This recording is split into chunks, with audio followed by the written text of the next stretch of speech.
Hello, welcome to my presentation of placement of articulation. Okay, but before that, I would like to introduce myself. I am John Marvin Go, currently at second year of Bachelor of Secondary Education, major in English. So now, let us scrutinize every placement of articulation. First, we have bilabial. Bilabial sounds involve the upper and lower lips. In the production of bilabial sounds, the lips come into contact with each other to form an effective way of constriction in vocal tract. English contains the following three bilabial consonants: the pa sounds, ba sounds, and ma sounds. For example, of the pa sounds is post, peanut, cup, and stop. The ba sounds is buck, cub, lab, stop. Next, mud, mud, clam. Okay. Okay. Next, we have labiodental. Labiodentals involve the lower lip labial and the upper teeth dental, coming into contact with each other to form an effective constriction in the vocal tract. English contains the following two labial dental consonants: the F sounds and the V sounds. F sounds is a voiceless. Yeah, okay. Because it's voiceless. It because it constrains the airflow. Okay, that is why voiceless. The V sounds is voice because we produce sounds. Okay, for example, the F sounds is f. You hear that? F. There's no voice at all. It's voiceless. It's more on airflow, air constriction. Okay. F. For example, fry, fro, calf. Okay. Next is the V sounds. The V.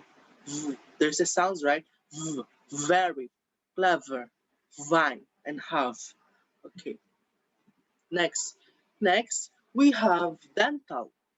Dental sounds involve the tongue tip, the active articulator, making contact with the upper teeth to form a constriction. English contains the following two dental consonants: the F and the theta. They are both TH, okay? The F is a voiced one, and the TH or the theta is voiceless, okay? For example of the F is the, rather. There's a voice, the, rather, leather, feather, father, okay? Meanwhile, sa theta, we use the word TH as a voiceless. For example, thick, thin, bath, bathe, okay? So next, we have alveolar. If you place your tongue just behind your teeth and move it around, you feel a bony sort of ridge. That is called alveolar ridge. Alveolar sounds involve the front portion of the tongue making contact with the alveolar ridge to form effective constriction in vocal tract. Example of alveolar consonants or sounds are ta, ta, da, na, la, sa. Okay, for example, no, none, tab, rat, dip, bat, sell, bus, zip, zat, jazz, lack, and fully. Okay. And next, we have the post-alveolar. Post-alveolar sounds are made little further back from the alveolar ridge. The post-alveolar sound is produced when blade of the tongue comes to contact with the post-alveolar region of your mouth. The post-alveolar consonants are sh, the sh sound, the s sound, the ch sound, and the j sound. Okay. For example, shot, rash, vision, measure, chick, match, jump, badge. Okay, badge. Next, we have the palatal. Palatal sounds are made with the tongue body, the big fleshy part of your tongue. The tongue body raises toward the hard palate in your mouth to form an effective constriction.